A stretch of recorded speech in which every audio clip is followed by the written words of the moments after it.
Alright, hey guys, what's up and welcome back. So I thought I'd make this video to kind of cover a film that I never really got to cover on this channel. But well, it's been at least 10 years and when this film first came out, I went through my Facebook, my old profile and whatever, and I think I rated this film a 7.5 out of 10 back when I used to give point fives for my ratings.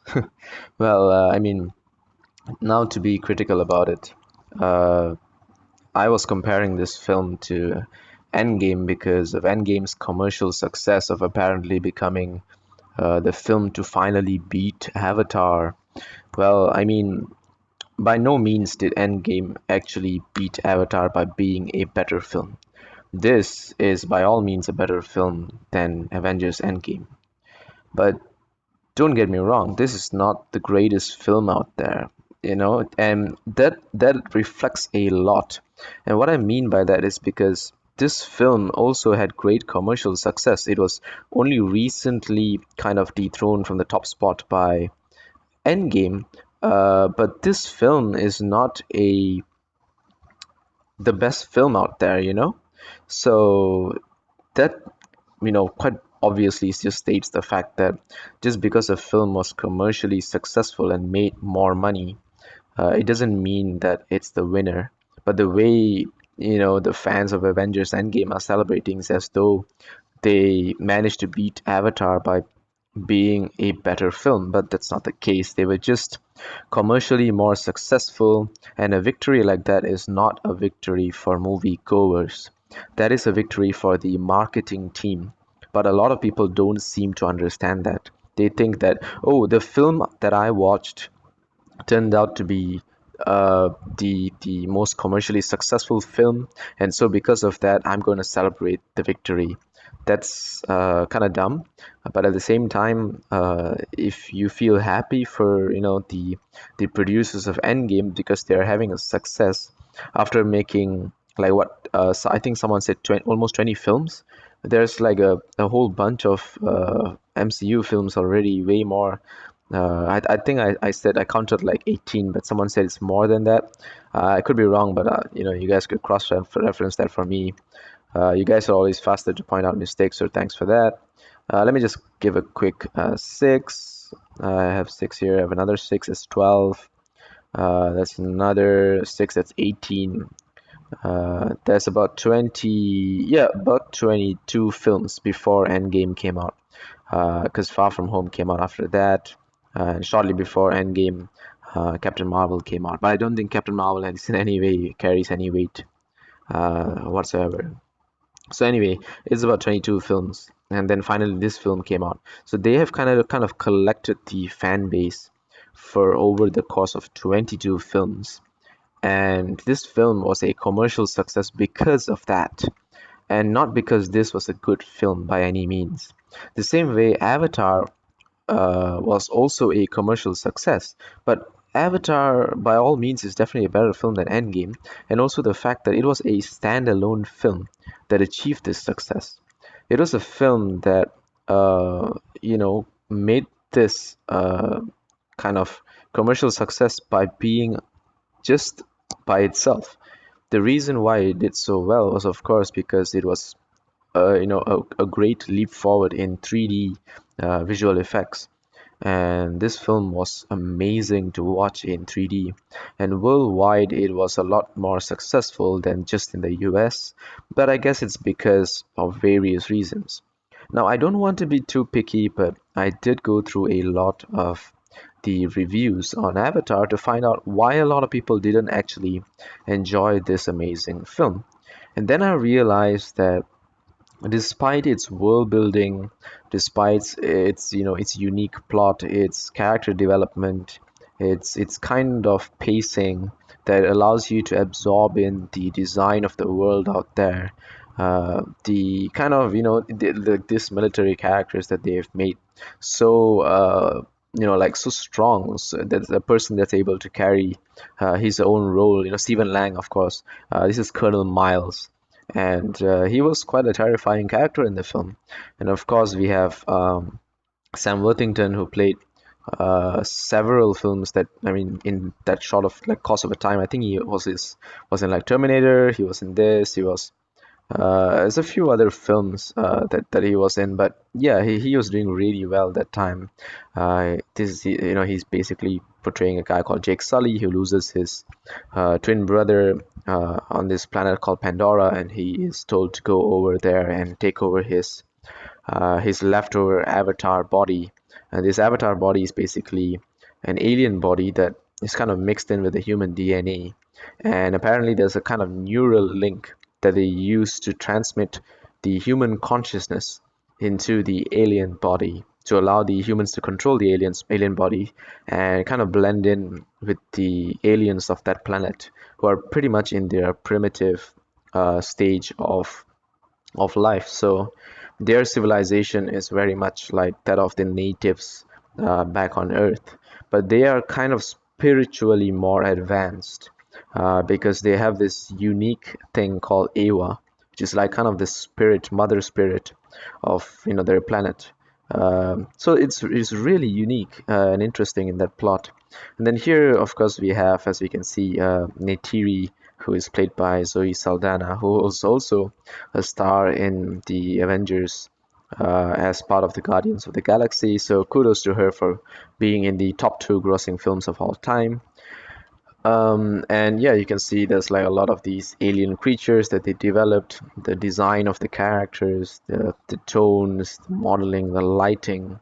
There are things that I can't even show you in these images because they're just so detailed that I would need to film this or rather record my video in like 8K resolutions, 60 FPS, just so that I could like actually show you guys how amazing it is to actually watch this film in cinema. And of course, if you did get to watch it in 3D, then well, I guess you probably had the best experience of it. There's no other way to put that. So so yeah, I mean, everything about this film as a standalone film was fantastic. It had a very like unique world building experience.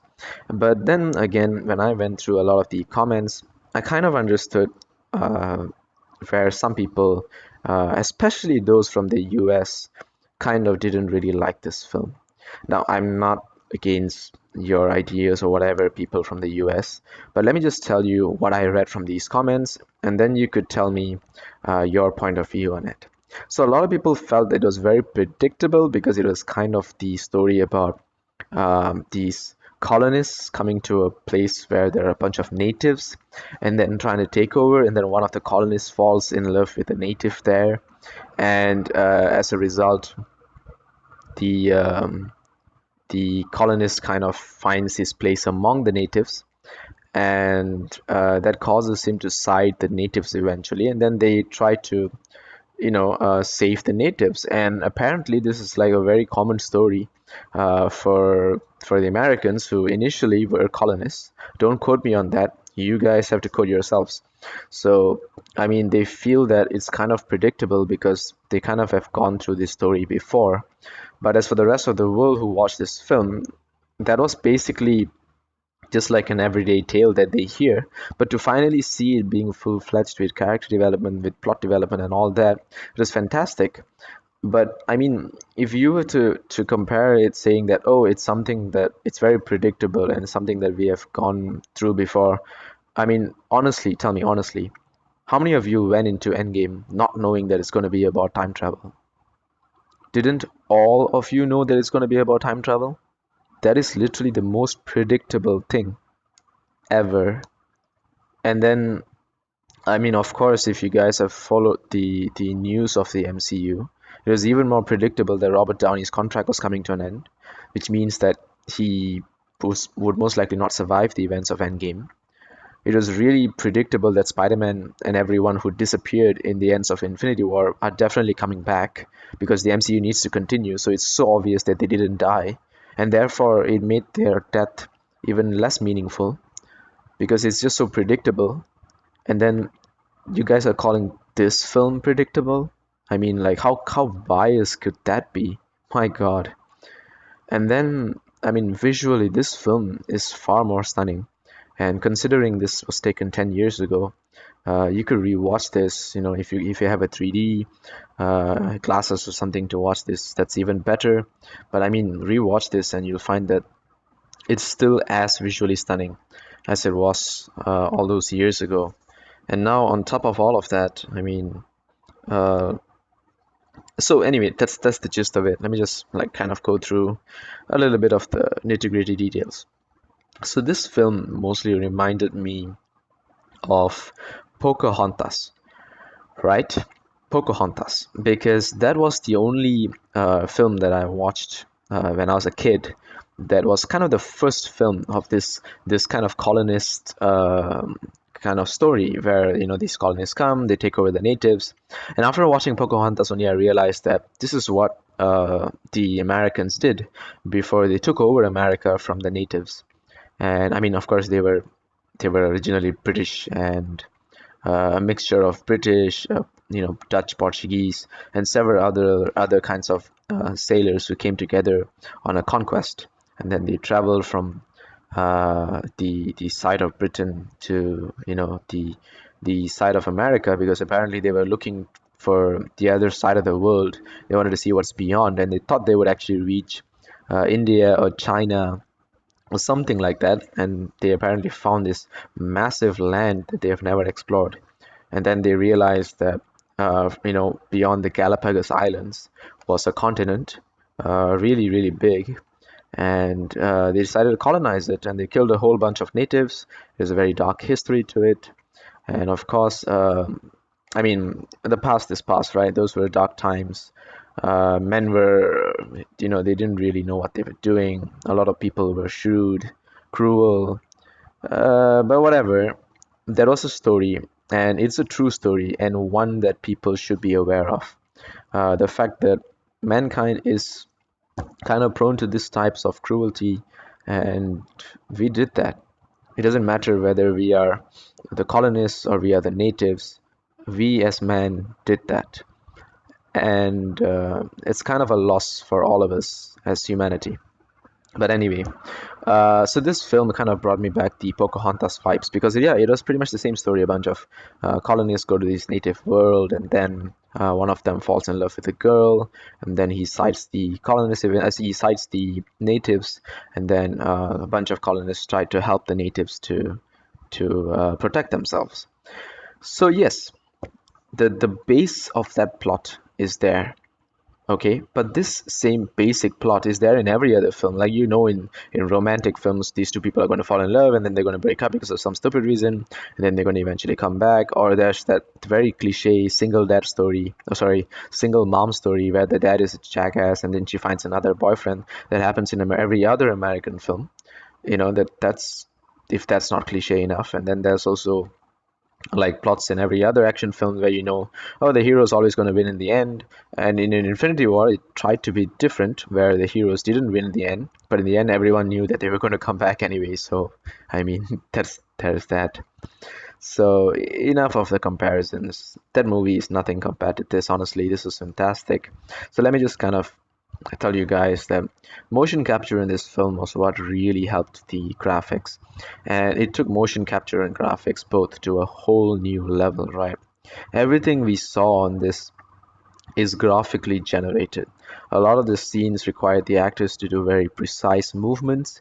They had to control their facial expressions because there were a lot of unique detailed facial expression that the CGI capture device, despite being so advanced, it cannot capture every single type of expression, which is impressive to say for the fact that the human face is actually full of so many unique detailed expressions. So Avatar was kind of the one which set the benchmark for every other film today to kind of take off from. And after watching the recent Toy Story film, I was really impressed with how well they've come forward in the CGI graphics because Toy Story was amazing, my God.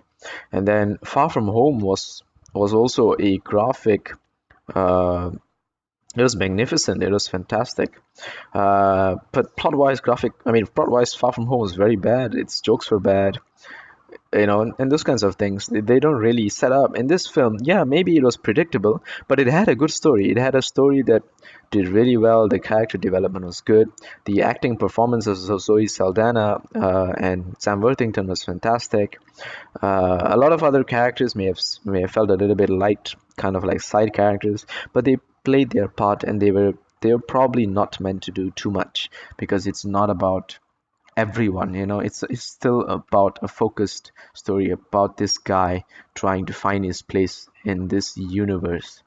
And for him, it's not about being a human being or being an alien native. For him, it's about doing the right thing. And his story kind of tells you that at the end of the day, even as he traverses from one body to another, his decision is basically based on his consciousness, which is something that doesn't change regardless of the body he is in, because deep down he is still a good person. And that was kind of the value that this film sets off, which is really, really amazing. And of course, I mean, I can't say enough about the visuals. It's just out of this world. But just look at the detail of what you're looking at, right? It's not just about visuals, but about the way that they have decided to conduct these.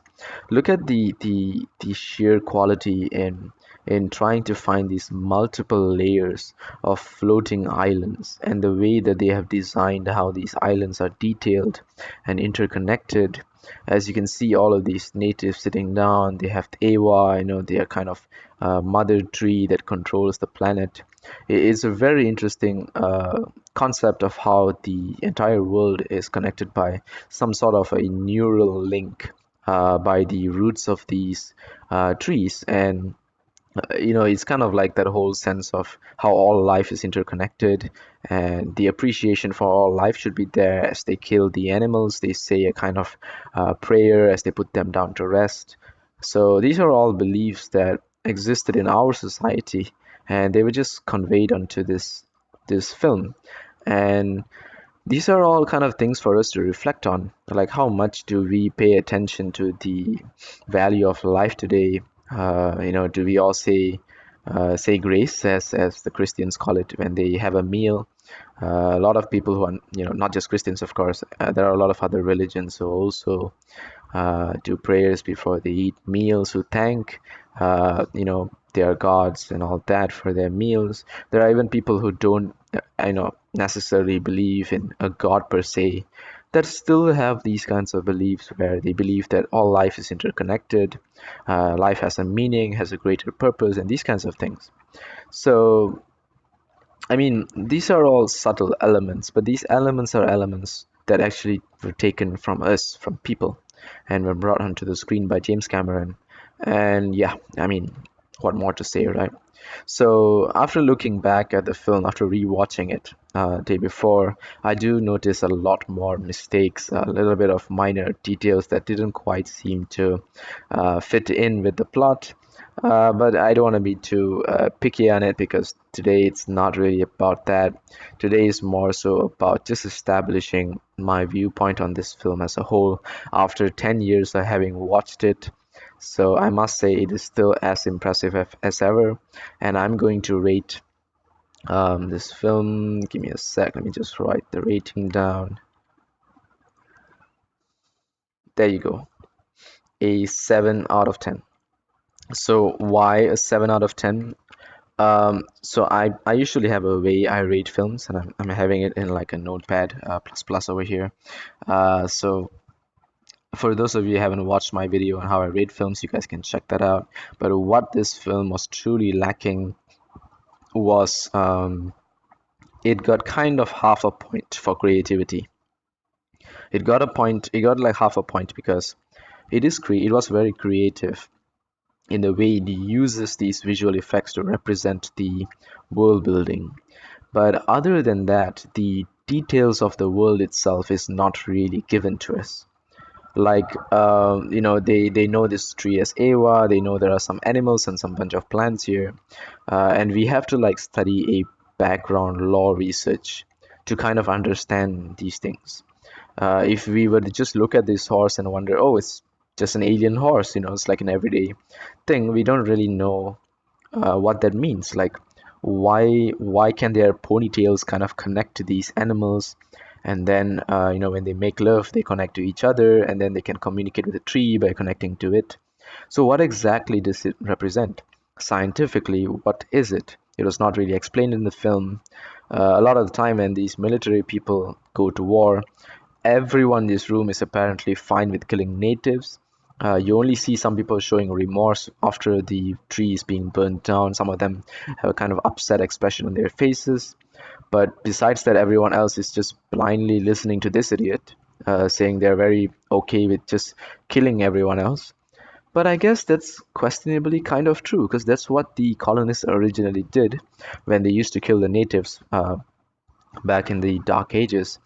And I mean, they may not necessarily be the Dark Ages, but they were pretty dark, okay? So don't quote me on that. So and then we have these scenes about him trying to pilot this mechanical object, and this one kind of reminds me of the ones from the Matrix. Let me just double check that. I think it's the Matrix 3, was it?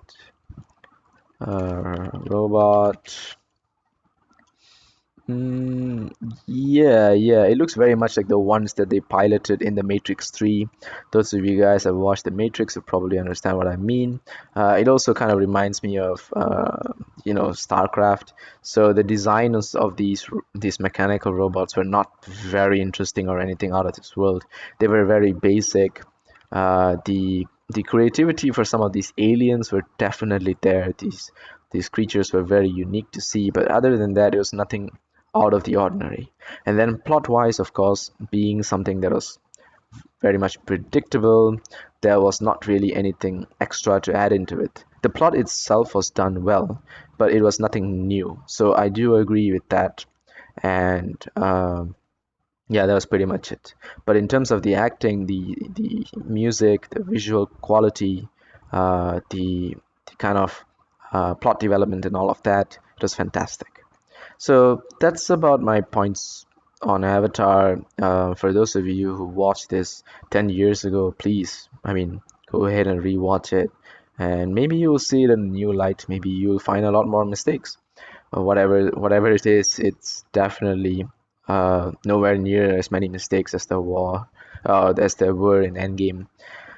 And I really hope that a lot of the MCU fans who think that winning by commercial success automatically makes one film better than the other actually just kind of go through a brain transplant, because let me just tell you that this film, despite being previously the highest grossing film, is not the best film out there by any means. And celebrating a commercial success of a film that you went to watch, like you didn't make money out of it, you actually spent money for it. You are kind of the loser here, because you're actually happy that a bad film is being glorified for the wrong reasons. And that's pretty much my viewpoint on it. I really hope that Avatar 2, which is also scheduled by James Cameron, hopes to be a better film. But regardless, whatever the future of Avatar will be, it will always be a success in the eyes of Disney, because they have now purchased, I believe this was made by Fox, was it? No, hang on, let me just double check. Who made this? No, it's not here. There has to. I think it was made by Fox. I could be wrong. I don't remember. Let me just check. Yeah, it was made by Fox Movies. So now Fox Movies belongs to Disney, which means regardless of whatever we say, Disney is always going to win end of the day in terms of commercial success, because of the upcoming films, Avatar 2, and I believe 3 and 4 are also in production, so that's pretty cool to know. So nonetheless, I really hope we get a more unique story the next time, and I'm sure we will, because I know James Cameron will take all of the reviews and comments to heart, and he will always do his best to come up with the best, because he's an amazing director, and much similar to the amazing cast that was in this film. I hope we get to see an even better cast in the upcoming films to come. And yeah, I mean, We need good movies, okay? We need to be proud of good movies, not movies that are out there to say we are good because we made more money. That's not how things work, guys. Please don't have that mentality. That is so bad. That is so unhealthy. That is so unhealthy, okay? So I don't want to be educating you guys on these kinds of things. I really hope that I mean, I'm a really small channel. You know, whatever I say, it's probably not going to be mean much out there. Okay, there are much bigger channels who have a bigger voice in the community, who actually have a lot more research and a lot more facts to back what they say. And I'm just pretty much doing this for fun. I just want to entertain you guys, and if you guys are entertained, I'm happy about it. That's pretty much it. I go about my day. But there are people out there who rely on their channels for, for a living, and they do that for a living.